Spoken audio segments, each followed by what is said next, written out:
नासिर धर्म भाई, ये जियो पॉलिटिक्स है। जी, मैं पवन जी का रिएक्शन ले लूँ लाली। धर्म का मामला ही नहीं है ठीक है। ये। जो इस वक्त एक इंटरनेशनल इंट्रीग चल रही है भारत के खिलाफ, जी उसमें ये धर्मों को हिस्सा बनाकर ऐसा किया जा रहा है। धर्म केवल एक सीढ़ी की तरीके से इस्तेमाल हो रहा है, और धर्म का ये मामला ही नहीं है। हाँ, धर्म के मामले पर अगर बात करेंगे तो आप पंजाब में जाके देखिए, दिल्ली में जाके देखिए, पूरे भारत में जाके देखिए, वो इन सब घटनाओं से जो हमारे सिख भाई बहन हैं वो प्रभावित ही नहीं है, उनके रिश्तों में कोई फर्क नहीं आता। तो ये वो लोग हैं जो वहाँ जाते हैं और मजबूरियों की वजह से वो उन लोगों के लिए काम करने को मजबूर हो जाते हैं जो भारत विरोधी ताकतें हैं, और इनके जो कनेक्शंस हैं वो कहीं और बाहर से हैं। तो ये एक बहुत बड़ी साजिश भारत के खिलाफ है, और इसे हमें भारत के खिलाफ लेनी चाहिए। ये केवल हिंदुओं के खिलाफ नहीं है। हिंदू या सिख एक धर्म सीढ़ी की तरह से बनाकर ये लोग आपस में लड़कर भारत को नीचा दिखाना चाहते हैं। ये एक तरीके की जियो स्ट्रेटेजी जिसे बोलते हैं वो है, और इसके अतिरिक्त और कुछ नहीं। जी। हिमांशु जी, आपको G20 की याद दिलाता हूं। G20 में प्लेन खराब हो गया था जस्टिन ट्रूडो का, और 4 या 5 दिन वो होटल में रहे थे, उनसे कोई जाकर मिला नहीं था, बहुत ज्यादा भाव भारत ने दिया नहीं था, अगर आपको याद हो वो घटना। क्या उसका भी एक फ्रस्ट्रेशन है व्यक्तिगत तौर पर जस्टिन ट्रूडो को? फ्रस्ट्रेशन? मैं सब एक दो सवाल पूछूंगा और जवाब के लिए ऑडियंस पे जाने दूंगा। जस्टिन ट्रूडो का विमान वाकई में टेक्निकली खराब हो गया था? क्या वो उड़ नहीं सकता था, या फिर उसको यहां रोका गया? क्योंकि वो विमान के अंदर से कुछ मिला था। क्या मिला था कोई बोलेगा नहीं, कोई कहेगा नहीं ऑफिशियली, आप तो कह हम भी दीजिए। नहीं बोलेंगे, हम भी नहीं बोलेंगे। उसकी वजह है कि वो चीजें ऐसे नहीं कही जाती। 3 दिन तक क्या आप समझ सकते हैं कि कनाडा एक ऐसा देश है, पिछड़ा हुआ अफ्रीका का कोई, कि जहां पर अगर उनके प्राइम मिनिस्टर कहीं पर फंस गए हैं जिसका विमान खराब हो गया है, तो 24 घंटे में क्या दूसरे विमान की व्यवस्था नहीं हो सकती थी? क्यों नहीं गए? तो ये छिपाया किसने? ये मेरा मेरा तो बेसिक सवाल है अबुल जी। मैं और आप पत्रकार है, सालों से पत्रकार है, नहीं, और आपको हम कोई ना, जानते हैं आपके पास कोई ना कोई क्लू होगा, कोई ना कोई ऐसी कड़ी आपके ऐसा पास कुछ होगी। मिला था, जी। ऐसा कुछ मिला था कि जिसकी वजह से अंतरराष्ट्रीय बेइज्जती होती है, मैं जो वही भारत जानना चाह रहा सरकार हूं। ने नहीं की। जी। अगर करना चाहती होती भारत सरकार, तो वो अंतरराष्ट्रीय बेइज्जती हो सकती थी। लाली जी, क्या आपके पास भी कोई इंफॉर्मेशन है इस तरह की कि विमान इसलिए रोका गया था? बस कुछ सफेद सा कलर का पाउडर मिला था, मैं उसमें बस ज्यादा देखो, डिटेल में बता नहीं दिया साहब जाना ने। चाहूंगा। अब इस जी बात को आगे बढ़ाते हैं। जो सेना साहब ने कहा, मैं इसको खोल देता हूं बात को, छोड़िए अब इधर उधर की बात ना कर। ये खेल अमेरिका खेल रहा है, फाइव आइज के थ्रू वो इंटेलिजेंस देता है, वो हिंदुस्तान को कंट्रोल करना चाहता है। वो खुश नहीं है कि हमने रशिया के साथ भी दोस्ती की, $85 बिलियन का पेट्रोल खरीदा जो आगे यूरोप में एक्सपोर्ट किया। हम उनकी खींची हुई रेखा पे नहीं चलते, वो हमें एलाई बनाना चाहते हैं, हम स्ट्रेटेजिक पार्टनर बनना चाहते हैं। तो ये खेल बड़े साफ पर्दे के पीछे से खेल रहे हैं, जो इंटेलिजेंस भी देते हैं, इस बेवकूफ को भी चलाते हैं जिसने अपना घर भी चला लिया, बायलैटरल रिलेशन भी चला लिया, और वही फिर वॉशिंगटन पोस्ट में लीक हो जाता है। वही निज्जर है, वही पन्नू का ट्रायल चल रहा है न्यूयॉर्क की सदर्न डिस्ट्रिक्ट में। तो मोटा मोटा लबो लबाब ये कि सारा खेल पीछे से अमेरिका साहब बहादुर खेल रहे हैं हिंदुस्तान को बैकफुट पे रखने के लिए, क्योंकि वो नहीं चाहते कि हम कोल्ड वॉर 2.0 में दूसरे खेमे में जाएं।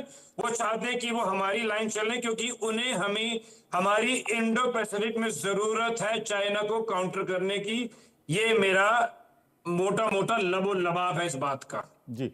हिमांशु जी, अभी हमने देखा कांग्रेस के नेता, वरिष्ठ नेता हैं, उन्होंने कहा कि ये फेलियर है, जो विदेश नीति है उसका फेलियर है कि हम कनाडा के साथ अपने ताल्लुकात को सही नहीं रख पाए। कई मिसालें उन्होंने दी, बांग्लादेश की, श्रीलंका की, नेपाल की, इधर उधर की उन्होंने दी, और साथ ही साथ फिर उन्होंने कनाडा का नाम लिया। कनाडा के साथ भी अब हमारे रिश्ते वैसे नहीं रहे जैसे कभी हुआ करते थे, और ये एक फेलियर है विदेश नीति का भारत सरकार की।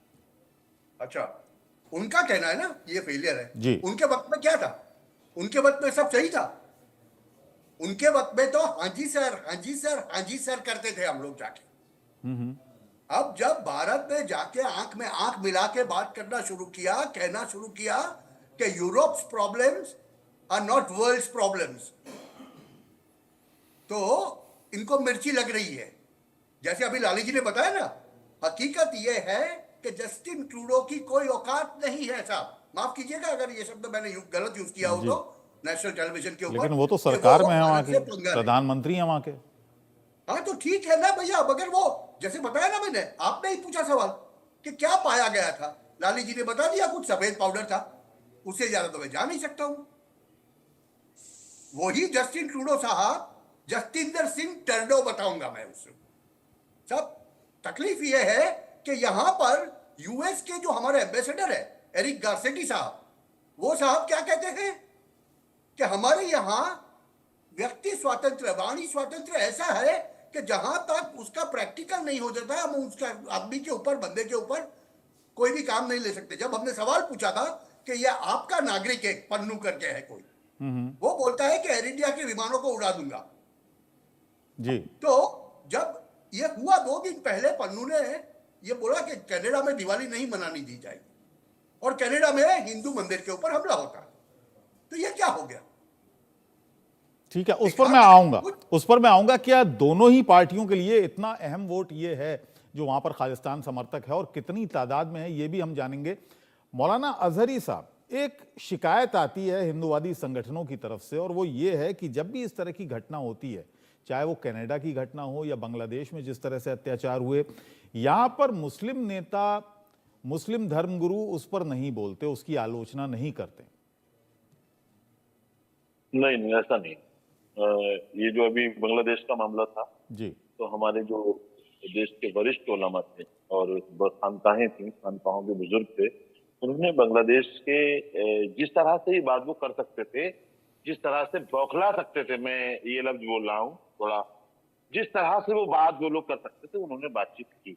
और उन्होंने भारत में भी बहुत सारे हिस्सों में, उत्तर प्रदेश में है क्या, हम लोगों ने एक जगह पर एक मेमोरेंडम देने की कोशिश की थी कि हम लोग भारत सरकार से अपील करना चाहते थे कि हम आप मतलब इस पर कोई ऐसा कदम उठाएं। बांग्लादेश के मामले में बता रहा हूँ आपको जी। तो उस वक्त के हमारे यहाँ के, अब नाम नहीं लेंगे, बात तो बहुत दिनों की है, हमारे यहाँ के जो जिले के बड़े अधिकारी थे, उन्होंने उसकी परमिशन नहीं दी, घर से निकलने नहीं दिया। हमने कहा भाई बांग्लादेश के लिए जा रहा है, हम अगर दूसरे उसके फिलिस्तीन के लिए जाते तब भी एतराज होता है आपको, हम आज बांग्लादेश के लिए बोल रहे तब भी एतराज होता है। कुछ इस तरह से बातें भी हम लोग इनके भी घेरे में आते हैं और बहुत सारी परेशानियों का सामना हमें इस वक्त देश में करना पड़ा। इस टाइप से बातें हो रही हैं कि जैसे आपने अभी भी बताया कि हिंदू संगठन है, उनका ये मानना है कि मुस्लिम समुदाय के लोग कुछ बोलते ही नहीं। दरअसल हमें दिखाया नहीं जाता। आपके चैनल पे बोल तो रहा हूँ, खुल करके बोल रहा हूँ कि ये जो कनाडा में हुआ है ये नाकाबिले बर्दाश्त है, किसी भी हाल में बर्दाश्त के लायक नहीं। और हम किसी भी हाल में कमजोर नहीं, हमारा देश कमजोर नहीं है। हमें बाकायदा इस पर सही से, हालांकि हमें लग रहा है कि हमारे देश का खौफ कनाडा के प्राइम मिनिस्टर पे है, वो नजर आ रहा है और आना भी चाहिए। और ऐसे नहीं, आइंदा ऐसी कोई हरकत ना हो, इस पर भी लाली जी, अब ये जो दुश्मनी है ये देश की जरूरत है, हमारे देश की। ठीक है, अब ये जो दुश्मनी है जाएगी कहां तक और कहां जाकर थमेगी? देखिए, ये दुश्मनी जो है ये फिलहाल तो नीचे जाएगी, क्योंकि जो वहां पे ये के एलिमेंट मैंने कहता हूं, ये इस हद तक घुस चुके हैं कि प्राइम मिनिस्टर से लेकर नीचे तक सारे इनकी भाषा बोलते हैं। इसीलिए तो अभी आपने बोला कि उन्होंने मंदिर के बाहर 3 लोगों को अरेस्ट किया है। अबे मुझे ये तो खुलासा कीजिए कि उन्होंने अरेस्ट किसको किया है? हमारे हिंदू भाइयों को किया जिनके ऊपर अटैक हो रहा था, या वो जो के एलिमेंट अटैक कर रहे थे? क्योंकि वीडियो में तो नजर आ रहा है कि वो हिंदुओं को जो वहां पे जो मंदिर में थे उन्हीं को दबा रहे थे। और मैं कि आपको एग्जांपल देता हूं कि संदीप सिंह संधू नाम के एक साहब हैं जो सुपरिटेंडेंट ऑफ पुलिस हैं उनकी कनेडियन बॉर्डर सर्विस एजेंसी में, जिनके अगेंस्ट हमने एविडेंस दिए कि वो बलविंदर सिंह संधू के जो शौर्य चक्र विजेता हैं उनके मर्डर का उनके ऊपर चार्ज है। तो अब अच्छा। आप देखिए कि वहां का के एलिमेंट ऊपर से नीचे तक किस कदर हावी हो चुका है। वोट और नोट की राजनीति में बड़ी छोटी कौम है वहां पे सिखों की भी, और उसमें से भी 10-20 हजार से ऊपर लोग नहीं है। मतलब मैं सारे चैनल्स पे डिबेट सुनता हूं, हाईएस्ट जो है वो 50,000 कहा जाता है। लालू जी, जिन्हें उज्जवल दुसान आप से एक सिख होने के नाते एक सवाल मैं जानना चाह रहा हूं। पंजाब में सिखों पर इसका क्या असर पड़ता है? कनाडा में जो कुछ हो रहा है, खालिस्तान के समर्थन में जो कुछ हो रहा है, उसका असर पंजाब में किस तरह से होता है? अब आपका सवाल का जवाब में मैं एक सवाल पूछूंगा। अभी पंजाब में इलेक्शन हुआ जी। आप देखिए किस पार्टी को कितने वोट आए हैं। कुछ वहां पे भी एलिमेंट हैं जिसमें से नहीं, एक वोटों का जेल छोड़िए से सर, भी मैं जानना चाहता हूं अंडर करंट क्या कहता है पंजाब का? अंडर करंट ये कहता है कि ये सारा खेल पाकिस्तान खेलता है, वो पंजाब को तोड़ना चाहता है। चाइना पाकिस्तान को प्रॉक्सी फॉरेन पॉलिसी में इस्तेमाल करता है। पाकिस्तान बांग्लादेश का बदला लेना चाहता है। वो हमारे सिखों जो वहां गुरुद्वारे में भी जाते हैं, कनाडा में भी आईएसआई पिछले 40 साल से फंड कर रहा है, जिसकी कैनेडियन इंटेलिजेंस भी मानती है। तो 100 बातों की एक बात आपका जवाब यह है कि पंजाब के लोग मेजॉरिटी, क्योंकि मैं एक सिख हूं तो मैं बड़ी उसके साथ अथॉरिटी के साथ कहना चाहता हूं कि हमारा उनसे कोई लेना देना नहीं है। हम कहते हैं, हमारे पंजाबी में कहते हैं, तू अपनी पगड़ी संभाल जट्टा, हम यहाँ खुश हैं, हम भी आर हैप्पी। लेकिन वहां पर भी कई एलिमेंट ऐसे हैं पंजाब में जिनको देखा गया कि वो साहब भिंडरावाले की जयंती मनाएंगे, इस तरह की घटनाएं को अंजाम देने की फिराक में थे या उन्होंने दे दी थी। इस तरह की खबरें आती रहती हैं। नासिर भाई, ऐसी क्या चीज है जिंदगी में, प्रोडक्शन बोलिए या समाज बोलिए, जिसमें कुछ गलत एलिमेंट नहीं होते हैं? तो ये सिर्फ ये नहीं कि एलिमेंट है, ये हर समाज में, हर दुनिया में। एक फैमिली में 2 भाइयों के विचार भी नहीं मिलते, 3 भाइयों में से कई दफा एक भाई भी ऐबी निकल आता है। बिल्कुल तो सहमत हूं। इसके करके अब सारी कौम को जज नहीं कर सकते नहीं, हैं। मैं आप सहमत देखिए हूं जिस आपकी हिसाब बात। से सिख पूरे, अभी और तो छोड़िए, प्रोफेसर पवन सिन्हा जी ने जैसे बताया कि हमारा एयर चीफ इस समय एक पगड़ी पहन के सिख है। तो इस बात का जवाब इसी में आ जाता है कि ये चाहते हैं पंजाब को छेड़ना। पंजाब ने बहुत बड़ी कीमत दी थी पिछली बार, और मेरी सबसे बड़ी चिंता यही है कि इस आग को हम यहां ना आने दें, क्योंकि पहले भी पंजाब इसकी बहुत बड़ी कीमत दे चुका है। और पाकिस्तान और चीन चाहता है, अमेरिका भी चाहता है कि हम हिंदुस्तान को आंतरिक मामलों में उलझा के रखें, ताकि वो एरिक गर्सेटी जैसे लोग हैं जो 2 टूक बंदूक निकाल के बात करते हैं। बंदूक से मेरा मतलब है सख्त जबान से, कि या आप हमारे कैंप में आओ या उनके कैंप में आओ।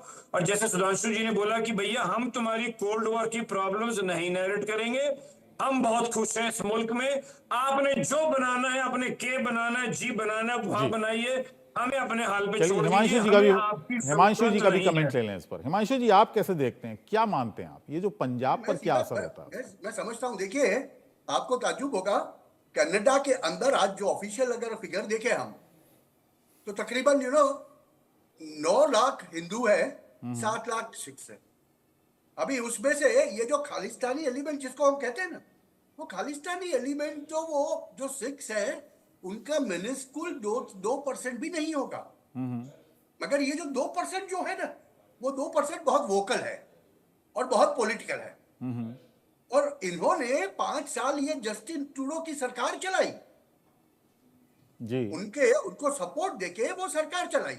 अब खैर वो सपोर्ट वापस खींच लिया है उनके पॉलिटिकल टर्म्स में देखा जाए तो इसकी वजह से इनकी कही सुनी चलती है और इनकी दादागिरी चलती है। आपको मैं एक घटना बताऊंगा दर्शकों को कि साहब अभी 2 किलो प्रतिबंधित ड्रग्स के साथ मिशिगन यूएसए में एक कैनेडियन सिख पकड़ा गया है। 29 साल का बच्चा है वो। 3 दिन पहले कनाडा के अंदर एक बहुत बड़ा कैच, कनाडा के इतिहास का सबसे बड़ा कैच मेटामॉर्फिन का पकड़ा गया, ड्रग का। जी। कौन था वो? कौन सी कंट्री थी? खालिस्तानीज थे, खालिस्तानी कैनेडियंस थे। और कनाडा अपने आप को खोखला कर रहा है अंदर से। मुझे तो खुशी इस बात की है कि जिन जिन को जाना है, जो भी खालिस्तानी है, उनको भारत सरकार जल्दी से जल्दी वीजा दे दे, भेज दो उनको। हमें भारत में ये खालिस्तान नहीं चाहिए। ठीक है। अच्छा, ये जो एक भाइयों को भी बायलेटरल नहीं जो चाहिए। एक बिगाड़ है, जो इस वक्त सिचुएशन है, जो रिश्ते बिगड़े हुए हैं, और अब तो नौबत यहां तक आ गई है कि अब अधिकारियों के साथ साथ गृह मंत्रालय को लपेट लिया, गृह मंत्री को लपेट लिया, तो ये बात कहां तक अब जाएगी? अभी हाल फिलहाल में मुझे नहीं लगता कि सुधरने की कोई उम्मीद है। नहीं, सुधरेगी तो नहीं सर, बिगड़ेगी, बिगड़ेगी। डाउनग्रेड होंगे डिप्लोमेटिक रिलेशंस। मुझे कोई ताज्जुब नहीं होगा अगर भारत सरकार और ज्यादा सख्त रुख अपना के बोल दे अगले साल से भारतीय स्टूडेंट्स का वहां जाना एकदम कम कर दे। जी। दुनिया के दूसरे देशों में जा सकते हैं, ऑस्ट्रेलिया जाओ, न्यूजीलैंड जाओ, मगर कनाडा में जाना कम कर सकते हैं या बंद भी कर सकते हैं? नहीं, अभी तो एकदम कम कर देगी। देखो, डिप्लोमेसी में एक साथ में पांच पायदान नहीं चढ़ी जाती। ठीक है। एस्केलेशन होता है, वो भी ग्रेजुअल एस्केलेशन। और ये ग्रेजुअल एस्केलेशन पहले total downsizing of diplomatic relations के साथ होगा। जी लाली जी, उसके बाद जो में ठीक है,